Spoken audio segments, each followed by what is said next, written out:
So, uh, good day. We discussed the fourth correction pillar in the Philippine criminal justice system.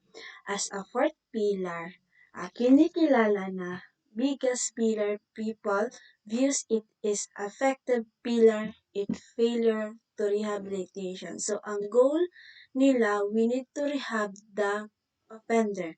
At bakit pa din tumataas ang mga crime or to commit the crime ang mga offenders. So, dito sa atin at paano natin masasabi ang mga dulot ng pagkakakulong ng tao ng pagkare-rehab sa kanya o pagre-reform sa offender natin.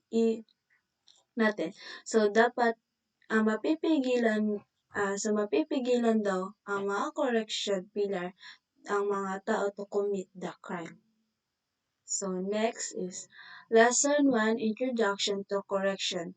So what is the correction ba? So the correction pillar is a present the role of the correction as the fourth pillar of the Philippine criminal justice system. So it is the community reaction to convicted offender. So take note, ang kinukulong po natin sa jail prison, meron ng judgment conviction or convictive na. So yung ang tinatawag nating PDL, person deprived liberty.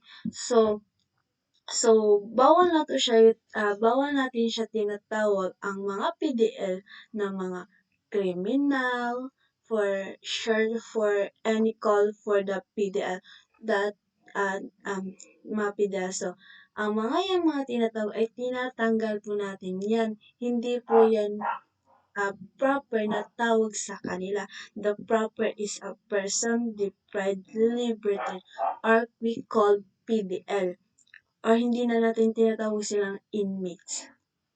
So, ang correction daw ay community reaction.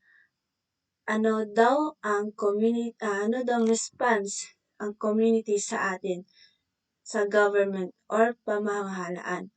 Pag once napatunayan natin ang isang tao ay guilty sa isang crime na nagawa na, so bibigyan siya ng parusa o hatol ng correction administration na sila na ang bahala kung ano ibibigay nilang parusa. So, the last is, it deals with the branch of administration of the Christ justice. So, charged with the responsibility of custody and supervision and rehabilitation to convict. So nandyan na ang the correction is nandyan na ang to rehab the offender. So hindi dapat sila matakot para makulong, kundi tinutulungan natin sila to to kung papaano maiiwasan or maiiwasan to commit the crime.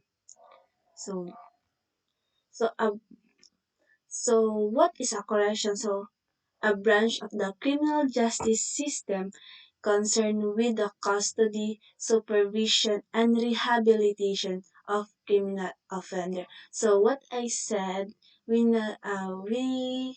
rehab the offender to to change or to change their what they're going or uh, kung ano ang kanilang nasasanayanan.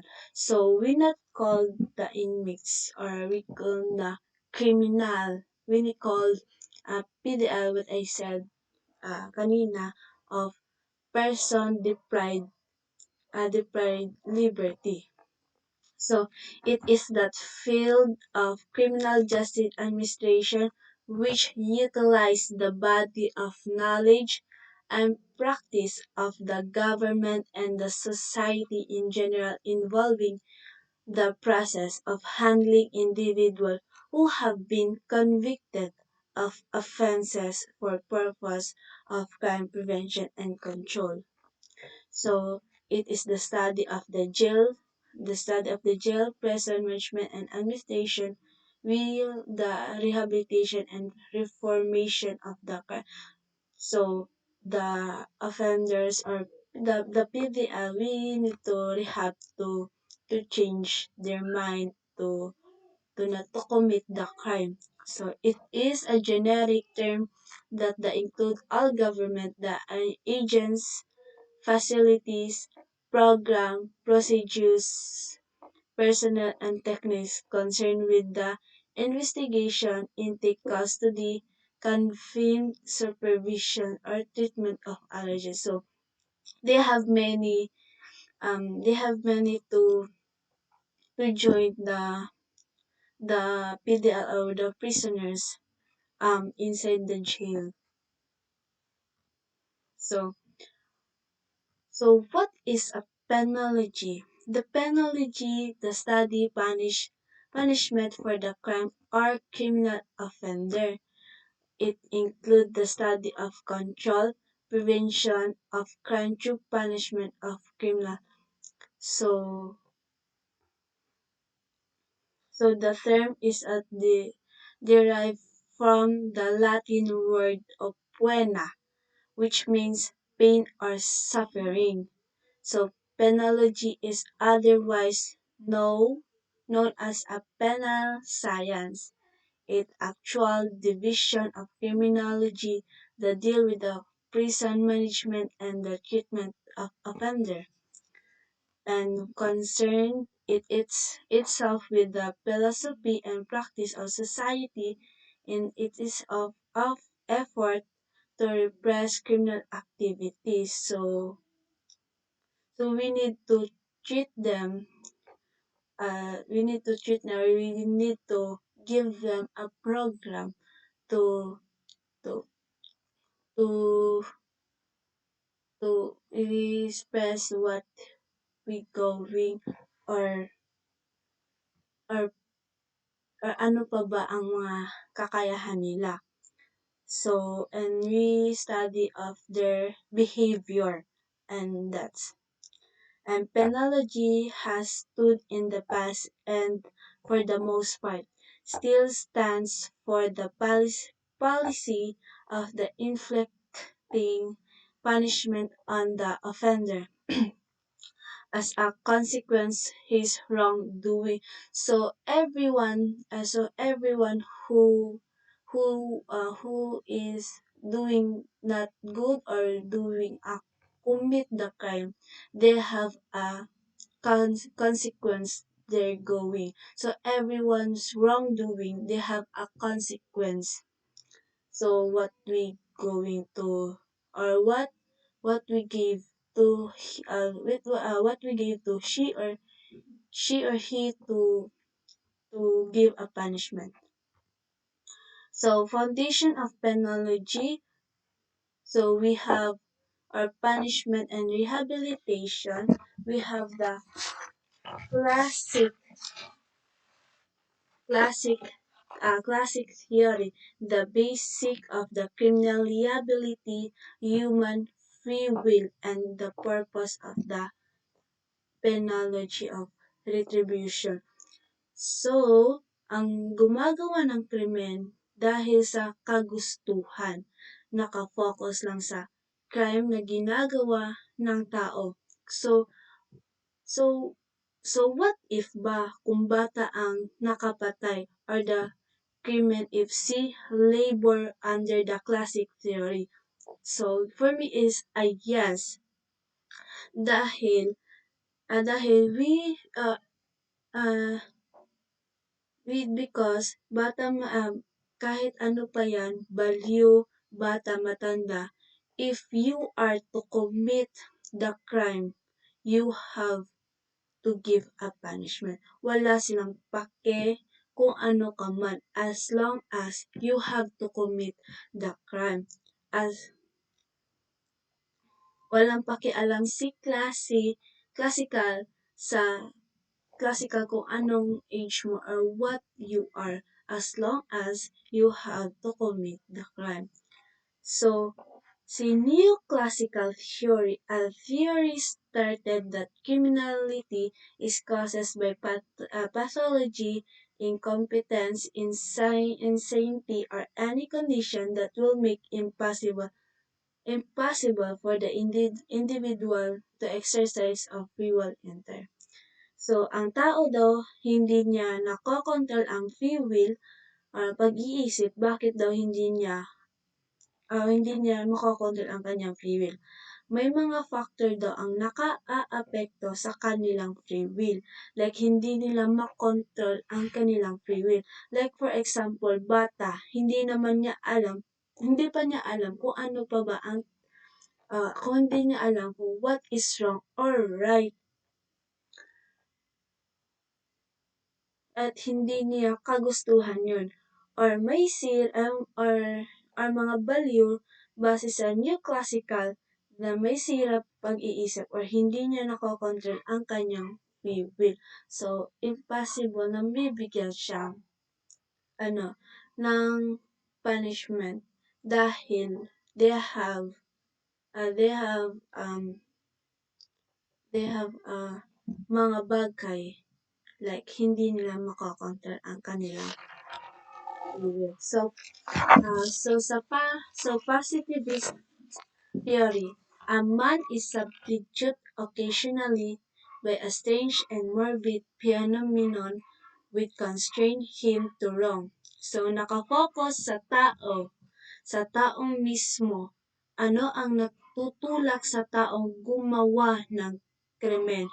Maaring biological, atavistic, behavior, psychological, sa surgical. So, ganun. So, two forms of correction. Institution-based correction. So, sa institution, it refers to a form of correction that is conduction or administration to prisoner or inmates while serving their sentence inside the prison and jail. So, sa institution-based correction, nandyan ang jail, prison, provincial jail. Under the old curriculum or pinag-uusapan, ang safekeeping, rehabilitation, or development of the inmate. So, now, what I said kanina na, we not call inmate, we call the PDL, person deprived of liberty. So so the prisoner we need to go in the jail because he what kung ano ang kanyang kung ano ang binigay na parusa sa kanya at we need to give the punishment. So, non-institution-based correction. It refers to community-based program where a person is subject to following privileges such as probation, parole, and executive. So, ang non-institution correction, wala sa kulungan. In short, nasa community siya, nasa labas siya. Pero, According according sa non-institution, bibigyan lang siya sa privilege as pag siya ang probation or parole and executive, meron silang privilege as long. So three correction departments. They have three of departments. The Department of Justice or DOJ. The DOJ hosts the Bureau of Correction of Bucor, Parole and Probation Administration, PPA, and the Board of Pardons and Parole, BPP.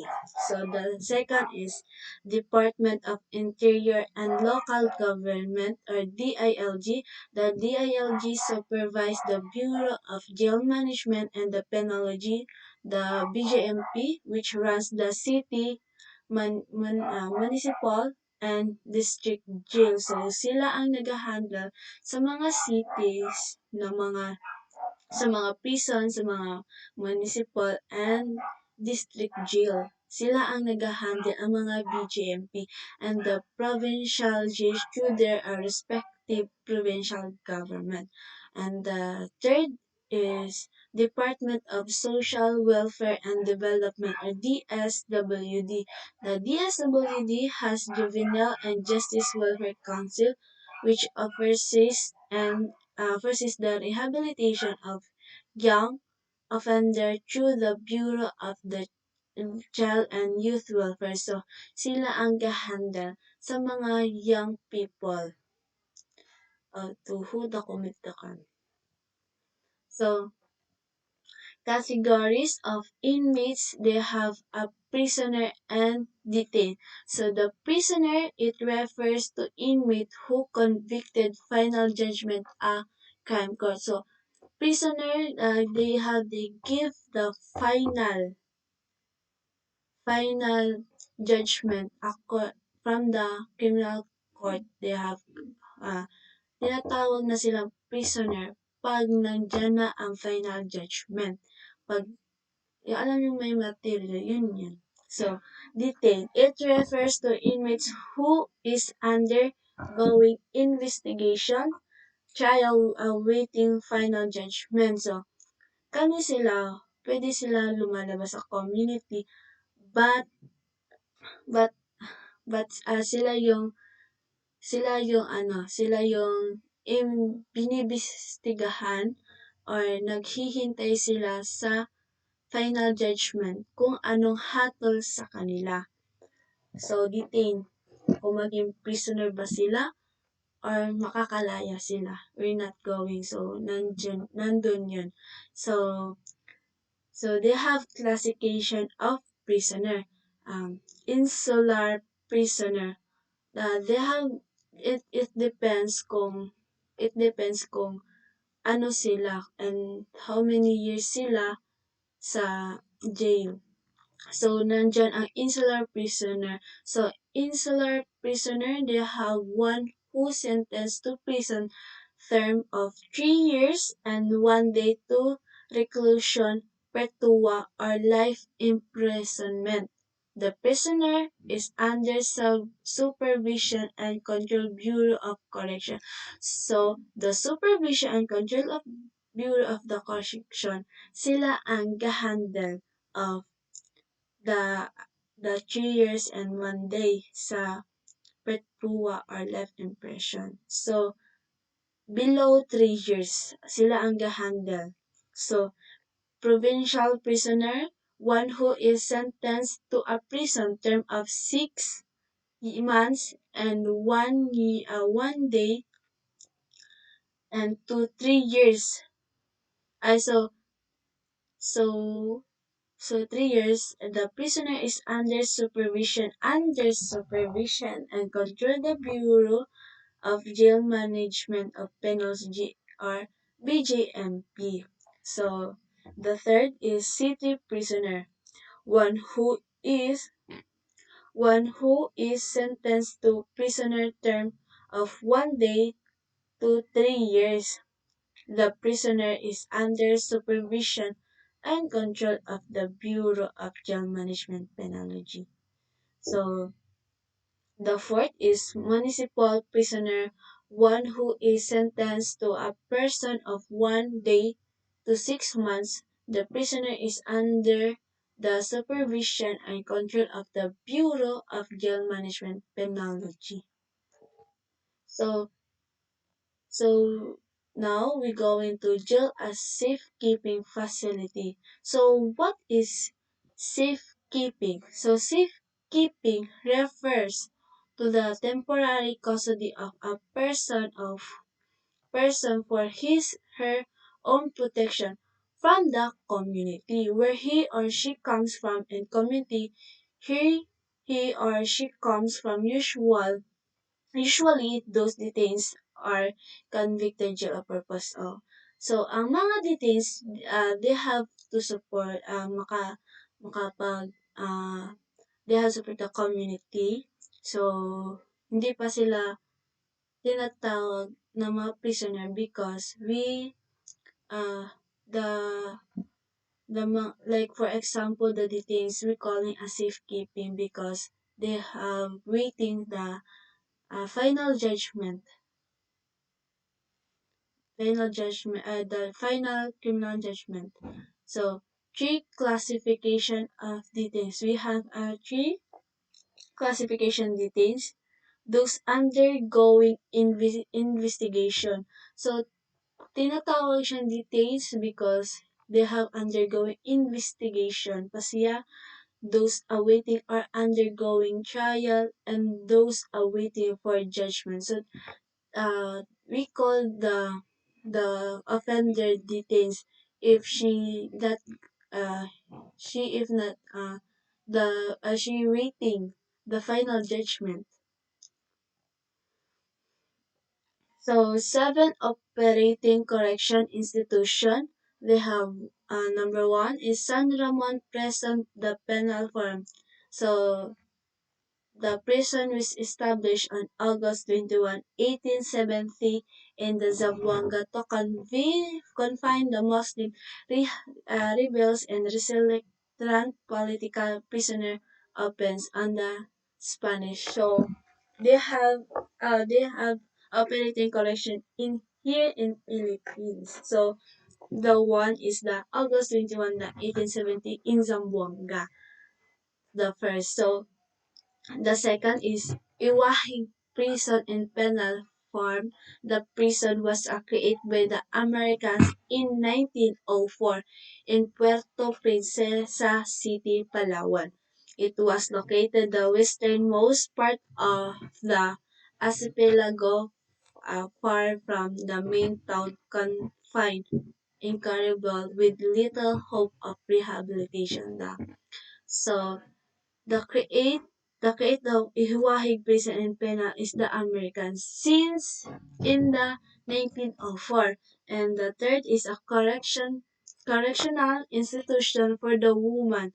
This is the first giving for the woman rights. So in the prison was created on November 27, 1929 in the Mandaluyong City through Article number 3579. It is the only prison, the facility for a woman in the country. So in here in Davao, we have in Davao prison and penal farm. The prison was opened on January 21, 1932 in Panabo City, Davao del Norte 2 through Article number 3732. So we have in here in the Mindanao. And the fifth in New Bilibid Prison owing the increasing number of committals to the old Bilibid Prison in Manila. The new Manila Prison was established in 1935 in southern suburb of Muntinlupa, Rizal. So in the sixth, Sablayan Prison and Penal Farm. The prison and penal farm was opened through proclamation of, of number 72 issued on September 26, 1954 in Occidental Mindoro. And the seventh and Leyte Regional Prison was the created by proclamation 1101 issued on January 16, 1973, Abuyog, Southern Leyte. So next, we tackle about the Bureau of Jail Management and Penology, or the BJMP, through our Republic Act 6975, has the following powers and functions. So, so the jail of bureau shall exercise supervision and control over all the city of municipal jails. The provincial shall be supervised and controlled by the provincial government within its jurisdiction, whose expenses shall be decided by the national government for not more than 3 years after the effectivity of this act. So, what is a reformation? Ano ba ang mga nandyan sa BJMP? So, what is a reformation? Reformation based on the concept BJMP means amending or improving by changing an inmate's behavior or removing his or her fault or abuse and remove or correction the abuse or wrong on error. So, the reformation will change the behavior the inmates or the PDL, the PDL we change the behavior, their mind, then we correct them. So what is rehabilitation? So rehabilitation based on the concept of BGMP means a program of activity directed to restore an inmate's self-respect and sense of responsibility to the community, and thereby making him her law-abiding citizens after serving her sentence. So we need a rehabilitation for the PDL for their to give the chance to give the knowledge and the responsibility to the community, and we need the therapy for the inmates to change the behavior. So what is safekeeping? Based on the view of BJMP, refers to the temporary custody of a person for his her own protection from the community where he or she comes from and for the community or she comes from. So, according to BGMP, the safekeeping is the PDL is where we from in the PDL and the PDL to uh the community where he comes from and for the community.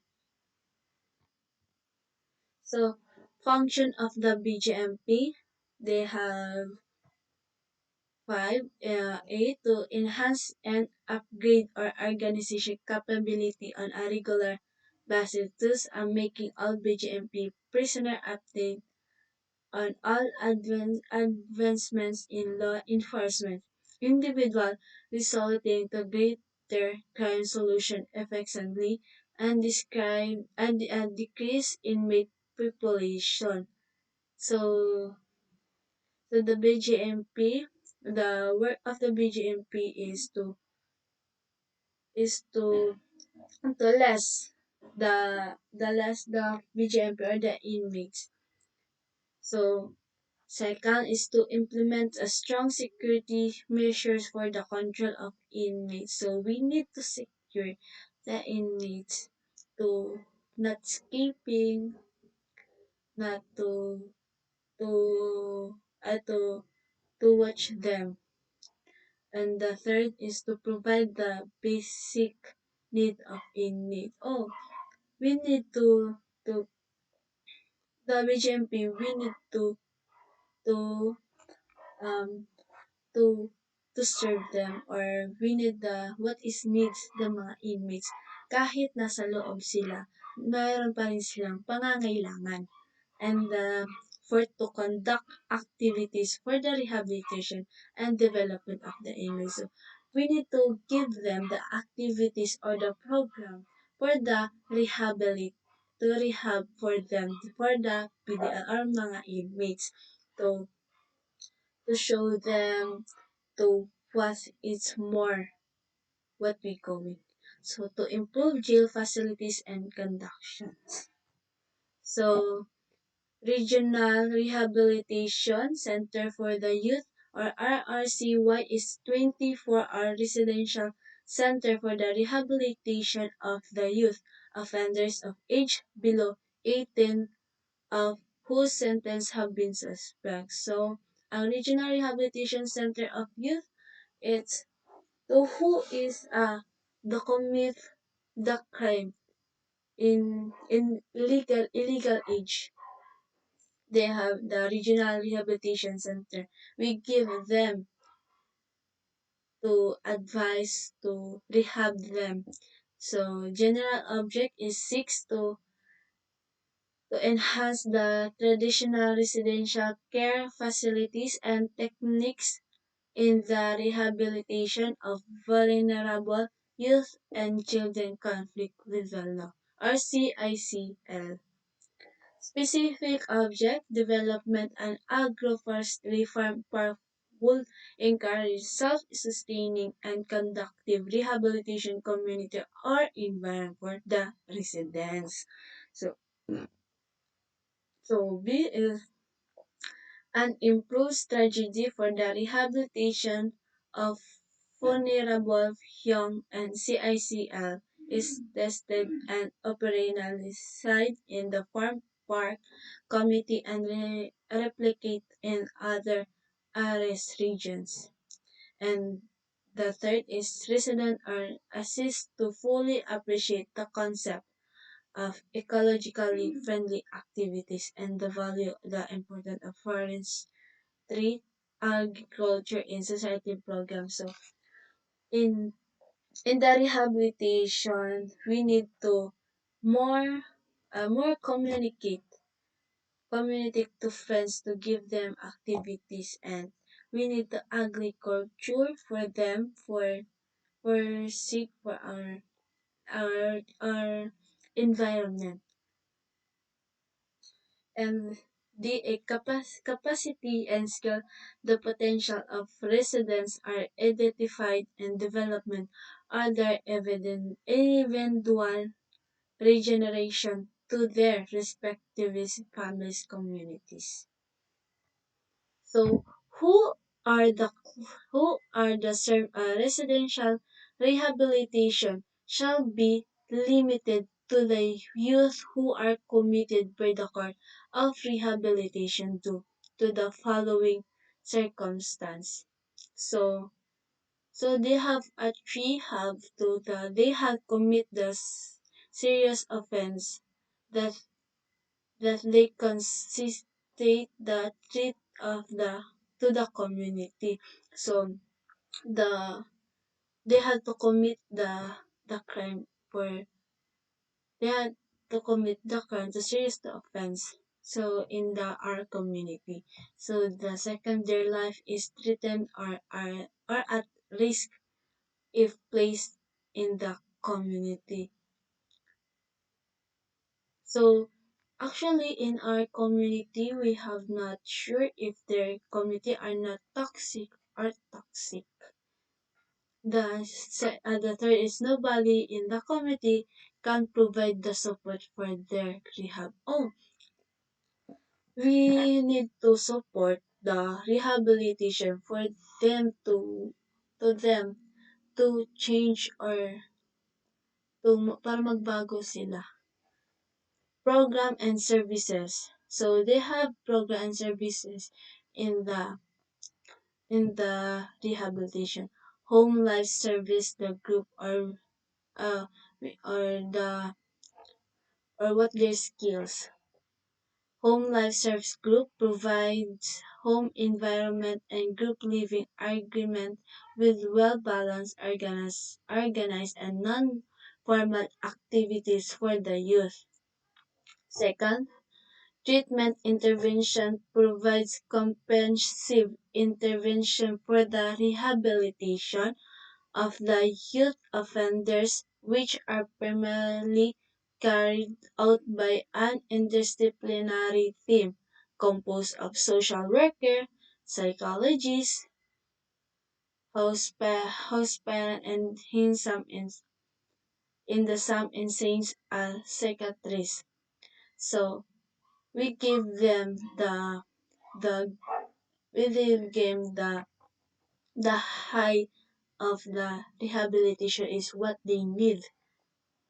And the third is support service intervention provides the competency and skills development of vocational creating livelihood productivity programs, socio cultural and recreational programs, spiritual enhancement of program, and other skills training, and to expand their sense of responsibility and community involvement. And now we now tackle of the general policies. They have admission policies. Admission to RRCY is limited to CICL age above 15 years old and below 18 years old who are ordered by the court the undergoing rehabilitation. Second, CICL who was referred by court rehabilitation most present the commitment or order issued by the committing court to the DSWD prior to administration. So, below 18 or 15, we're not going to go into jail, but we have to many are programs to change their mind or to rehab. They have a CICL or DSWD. So B. Administration procedures. The admission affairs who is either the social worker or the host parents on duty shall follow the following. They have check the duly accomplished individual administration slip and court order, gather validate from CICLs accompanying responsible and authorized adult. Upon the admission, body search, inspection, and inventory of personal belongings are conducted by the appropriate authority. And the fourth is safekeeping valuable of the CICL. 5. Assign the CICL to an appropriate room to cottage based on the initial assessment and recommendation social worker. 6. Introduce to the new admit the CICL to others safe the priest, make him the comfortable and well conduct orientation on home policies, house rules and programs and services. And 8. Refer the admitted the CICL to the medical service and unit or a doctor for a cycle medical examination. The 9. Ensure the inmate needs of the CICL such as a food, clothing, and the other supplies for the personnel are provided. So required for the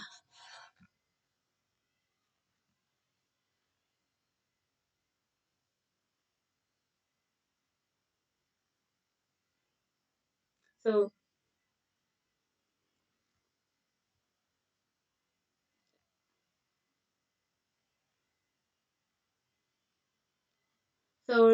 requirements for administration. They have the requirements for administration. First is court order duly signed and dry sealed by the court that has jurisdiction is over the case committing the youth to the center cycle examination certification issued by the medical officer who conduct the examination on the youth immediately after arrest provide for the Article 190 of the PD. Third, the social case the study report are prepared by the local DSWD social worker who handled the case during the pre-trial and dispositional hearing.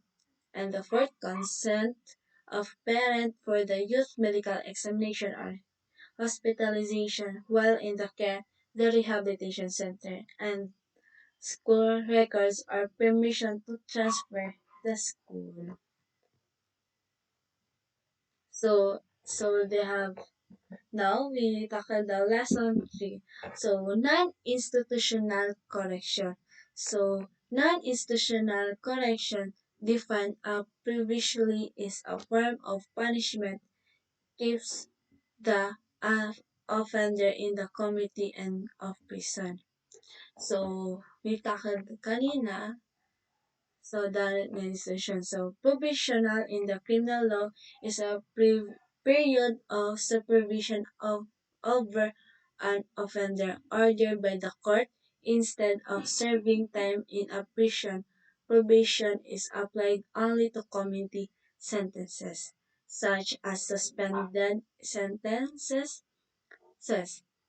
And they have two kind of the probational. A, adult the probation, and B, minor the probation. So adult probation refers to suspension, the execution of the sentences imposed in the judgment as provided in the President's Decree 968 approved on July 24, 1976 as amended by Republic Act number 1070 on November 26, 2015. And the minor provision that refers to the provided by Presidential Decree number 603, the Child and the Youth Welfare Code dated December 10, 1970, which was superseded by the Republic Act 9344 of Juvenile Justice and Welfare Act of 2006, approved on April 26, 2006. So we have concept of minor probation and under Republic Act number 9344. So automatic suspension of sentences was the child who is under 18 years old of age at the time of the commission of the offense is found guilty of the offense. Charged the court shall detain and hurting and certain and any civil liability which may have results from the offense committed. And B, discharge of the child of conflict with the law and the recommendation of the social worker who has custody of the child. Court shall dismiss the case. Age the child whose sentence has been suspended and age whose decision measure had have been issued and shall order the final the charge of the child its find the object at the punishment measure have been fulfilled. C. Return of the child in conflict with the law to court. So, if the court does the objective at the disposal measure imposed upon the child conflict with the law has not been fulfilled, or if the child in conflict with the law has willfully failed to comply with the conduction of his/her disposition, a rehabilitation program to child conflict with the law shall brought before a court of accession of judgment. So second, they have parole. Parole refers to the conditional release of person convicted of the crime prior to the expiration of the person term of imprisonment subject to both the supervision of the correction authorities during the remainder of the term and resumption of the impression of the violation of the condition imposed. And the third is conditional pardon. Conditional pardon refers to the expansion of an individual within certain limits or conditions from punishment which the law inflict for the offense he had committed, resulting in the partial extension of his criminal liability. So, when could prison be granted a condition pardon?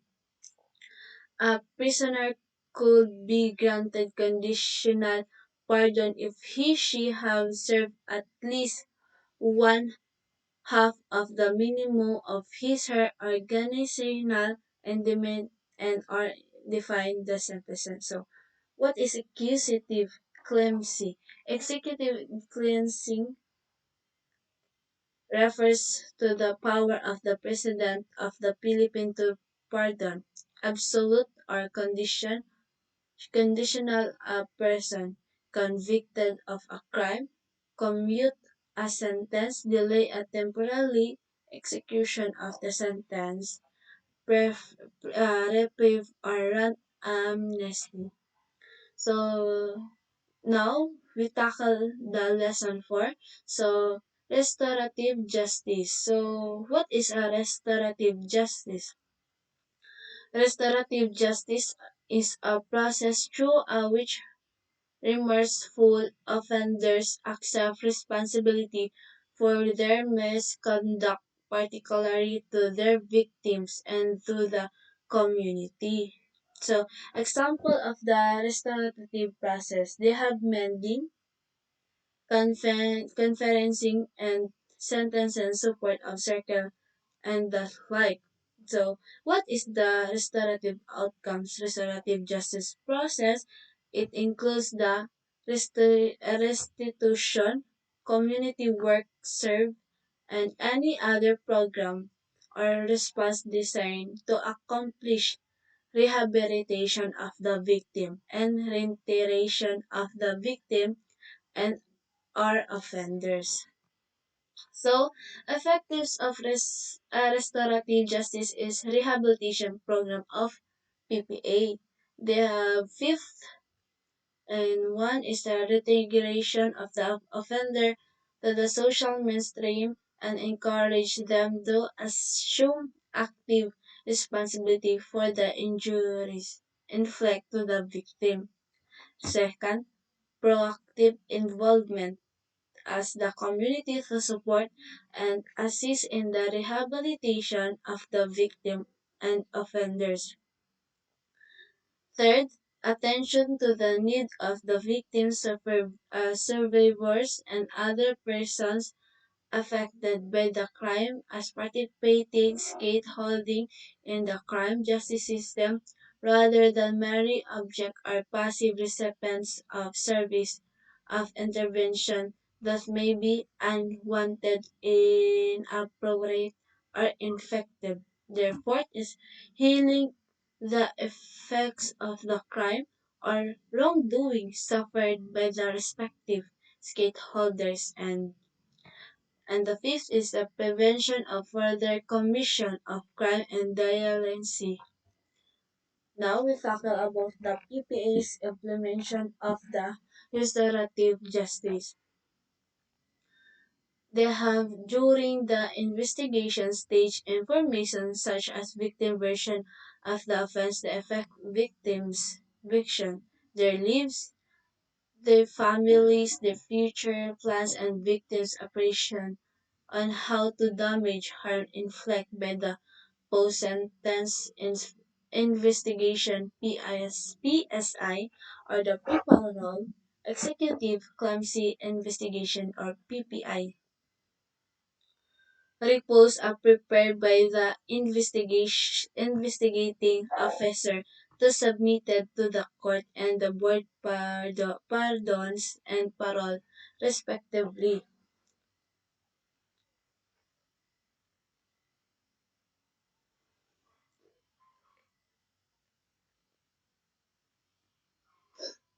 So, B during the supervision state restorative justice program is a part of the rehabilitation of the client, which is incomparative in the client supervision treatment plan or STP. So they have rules of probation and paroles officer and the implementation of the restorative justice. So probation and the parole officer assigned to handle investigation and supervision caseloads acts of restorative justice planner. As such, she undertakes the following responsibilities. They have fee are six and first they identifies the recommends to the Chief Probation and Parole Office or CPPO The potential case for the pacemaker encounter. Second, in conduct dialogue to explore the possibility of the restorative justice process. And the third coordinates the collaborates with the responsible members and leaders of the community for the participation in the conference. And the fourth, service as facilitation, strength, and the conference. And the fifth is assist in the healing process stakeholders based on the supervision treatment plan. And the sixth, prepared a case notes are reflective of the restorative justice of values utilizing a following points like 6.1 is impact of crime and effect of the victimization, and 6.2 victim inputs and involvement opportunities, and 6.3 offender opportunity to take direct responsibility for the harm inflicted on the victim and or the community. So they have a CPPO engaged in the following responsibilities. One, approve case for the peaceful and encourage conference in issues of peace order. Second, implements and monitors plans and agreements achieved during the conference and six, direct to the realize the success of the program.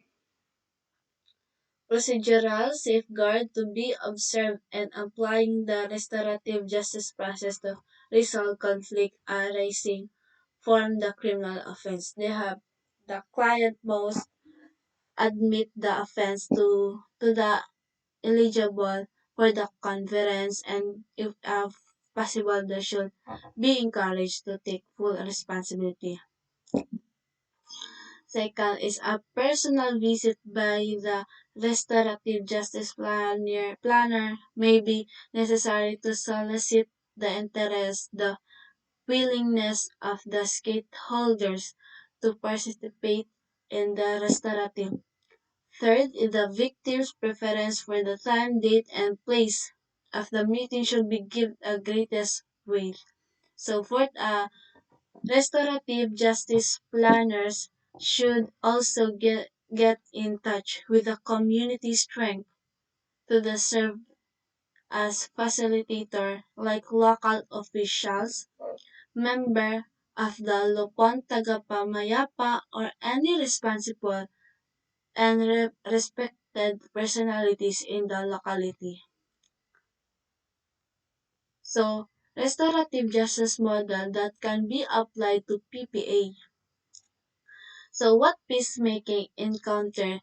Peacemaking encounter is a community-based gathering that bring the victimized to community and other offender offended together. They have victim offender mediation. It is a process that provides the interested victim opportunity meet to face while his offenders are secured the structure settings or atmosphere that help train the mediation of engage the in the discuss of the past offense and its impact to the his her life. Second, referencing it is a process which involves the community of people that are mostly affected by the crime, the victim and the offender and their families, the affected community member and trained facilitator and community strength in a restorative discussion of issues and problems arising from offense or coincidence which affect the community relationship of tranquility. The third is circles of support. Is a community direct a process organized by the field of fish and participated in the by the client of volunteer probation aides of VPAs and select member of the committee in the discussion of offense and its impact. So the C is counseling with with the individual group family. It will enhance a client entrepreneurial relationship. In it will him her become more aware of his shortcoming or weakness. The attendance to training or certain and lecture to so we need to give them to seminar to train or lecture where they give him to give them the knowledge or more. E is participation in education, vocational, and life skills to program. So if in in the jail they have to give you educational and also the life skills program. Now what we're doing is what is your skills. So S is group therapy session. They have the group of therapy session to you or to your member in the PDL. G spiritual development session or faith based session in the jail we have to give you a value the God or the value the God of knowledge to you as submission to psychology and theatric assessment. We'll have to give you a rehabilitation to give you to assist. The submission to drug test or drug dependency. J. Attendance to skill training or livelihood assistance program, written or oral apology, submission to the family therapy session, confined in the treatment and rehabilitation center including after case. And that's all of the fourth of the correctional pillar. And that's all. Thank you.